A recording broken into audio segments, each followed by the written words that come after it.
ketika ada pertanyaan, terus Ustaz, itu orang yang sudah meninggal itu bisa menyunguk nggih datang ke rumahnya. Fisik kita, bukan fisik, ciptaan kita ini, diri kita ini terdiri dua unsur. Semua kita tahu ya. Ya ayyatuhan nafsul mutmainnah irji'i ila rabbiki radiyatan mardiyah fadkhuli fi ibadi wadkhuli jannah. Yang dipanggil itu bukan Zaidnya, bukan Fatimahnya, tapi ya ayyatuhan nafsul mutmainnah, wahai diri yang tenang. Artinya apa? Ada unsur rohani. Sedangkan kehidupan kita sekarang, di pengetahuan kita sekarang itu dibatasi oleh fisik, materi, dan jasmani. Dominan yang bisa kita pahami adalah fisikal, material, dan jasmani yang bisa ditangkap oleh panca indera kita. Umauti itu minal ilmi illa qalila. Yang kita pahami terlalu sedikit. Oleh karena terlalu sedikit, maka berbanyaknya husnudzon, berbaik sangka. Berbaik sangka yang baik.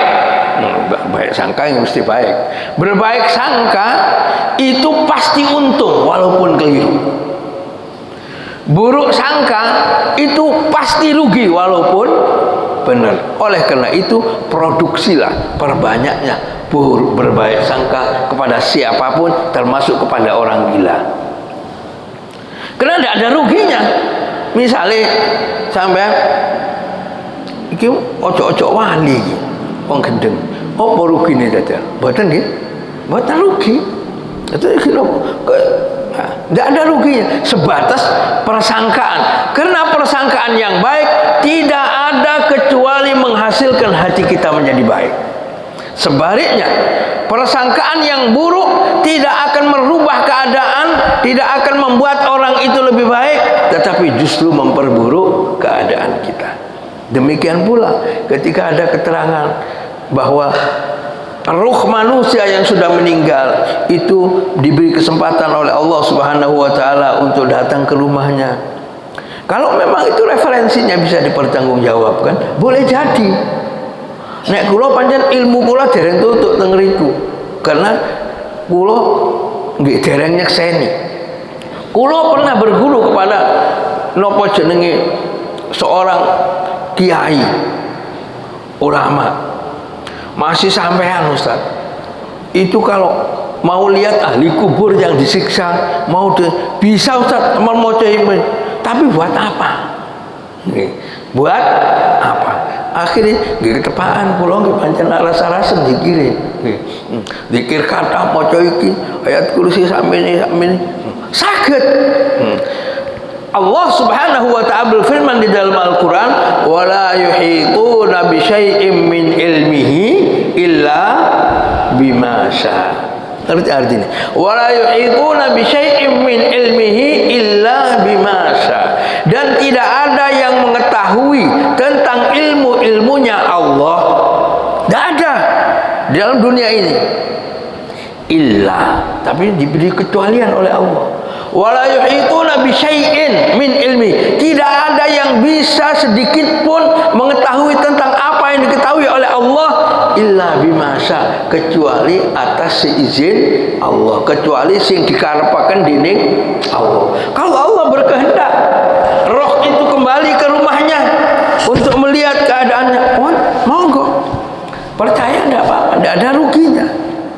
Hadis sing wonten, walaupun kadang-kadang dipertanyakan, apa jenenge ini hadis dhaif, ini hadis nggih. Yang penting kita jangan salah. Kesalahannya di mana? Kesalahannya adalah membuat kepercayaan kita, iman kita keliru. Contoh, nggih ya. Karena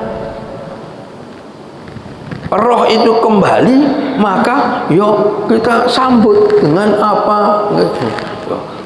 Semua itu ajaran, selama itu membuat kita lebih baik dari keadaan kita, insya Allah betul. Ketika kita ingat bahwa orang tua kita itu, saya tidak menyebutkan apa hari ke seberapa hari ke, kadang-kadang melihat anaknya, dia merasa sedih kalau anaknya beramal buruk, kalau melakukan kejahatan. Sebaiknya orang tuanya itu merasa senang, bahagia, terhibur kalau anaknya beramal soleh. Kok sedekah akeh, usaha sukses, separuh kok dilebokno nang masjid rahmatullah upamane gitu. Menjadi senang orang tuanya, otomatis sampean mau berpendapat orang tuanya pulang atau tidak pulang, surat Yasin mengatakan wa naktubu ma qaddamu wa atharuhum wa kulla syai'in ahsaynahu fi imamin mubin. Terus Gusti Allah, wa naktubu ma qaddamu wa atharuhum, tak tulis ma qaddamu apa-apa yang mereka lakukan, wa atharuhum, dan pengaruh-pengaruh labet-labet bekas-bekas dari karya mereka. Wa kullu syai'in ahsaynahu fi imamin mubin, semua itu aku tulis dalam catatan yang nyata. Nah, atharuhum, bekas-bekas daripada kehidupan orang tua niku sinten? Ya kita, anaknya. Nah, itu menurut surat Yasin, wa naktuma qaddamu wa atharuhum, dan bekas-bekas mereka, tinggalan-tinggalan mereka. Lah nek bapak ibu meninggal, anaknya malah tukaran, tidak saling nyapa, kena rebutan warisan, ya mesti ae nangis bapak teng kuburan. Kenapa? Karena yang ditinggalkan tukaran kena warisan. Mboten Bu nggih jawaban kula, terlepas apakah roh itu pulang atau tidak, jelas Yasin mengatakan seperti itu, bahwa kemudian ada di antara ulama, ada di antara orang yang ngerti, kemudian mendapatkan referensi tambahan, rohnya itu mulai enggak. Yasin mulai gak boleh tetap jadi senengi ini amali soleh oleh keturunan dan putra putrinya. Mulai atau gak mulai, tetap orang tua kita sedih, bahkan menjadi gelap kuburnya ketika anak dan keturunannya itu melakukan kejahatan-kejahatan. Karena bagaimanapun anak cucu merupakan bagian daripada hasil karya orang tua, hasil karya fisik maupun non fisik, hasil karya napa jenenge menjadi gen keturunannya maupun hasil pendidikannya, hasil pembinaannya dan lain sebagainya. Wallahu a'lam bishawab.